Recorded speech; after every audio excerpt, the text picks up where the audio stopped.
rice. 122 kilos daw po ang nakakain ng isang Pilipino sa loob ng isang taon.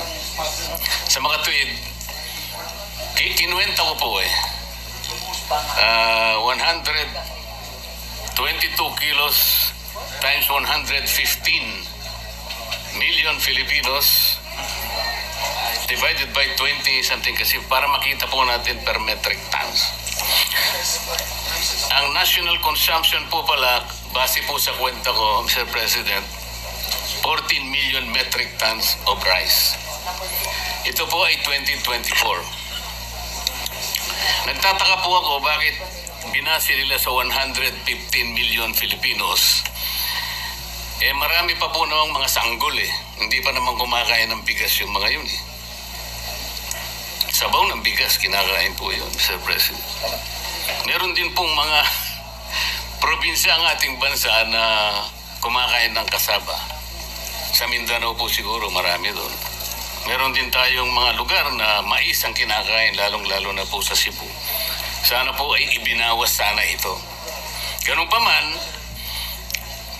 kahit na aminin po natin, Mr. President, na sa official record po ng PSA, ang atin pong consumption ay 15.5 million metric tons. Dinagdagan pa nga ng 1 million Sa kwenta ko 1 million at kalahati.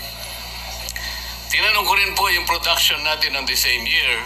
Ang sabi po nila, 19.3 million metric tons. So, ang sabi ko po, ay kukunti naman pala yung consumption natin. Mas malaki pa pala yung pinroduce natin, 19.3 million metric tons. Ipagpalagay mo ng 15.5 million metric tons ang kakainin ng bawat isang Pilipino. Di sana hindi tumaas ang presyo ng bigas. Wala pa pong importation dito, Mr. President. Sa production pa lang natin, kayang-kaya na nating takpan ang pangangailangan po ng bawat isang Pilipino. So nagtanong po ako sa aking mga kaibigan sa mga concerned agencies na ayaw na po nilang ipabanggit ang mga pangalan for obvious reasons. Paano po ako nangyari yun? This seems to be a very big conundrum for all of us. Hindi po nila maipaliwanag, Mr. President. So dito po, kitang-kita natin ang napakalaking korupsyon na yung sinasabi po kanina ni Senador Jaime na supply chain.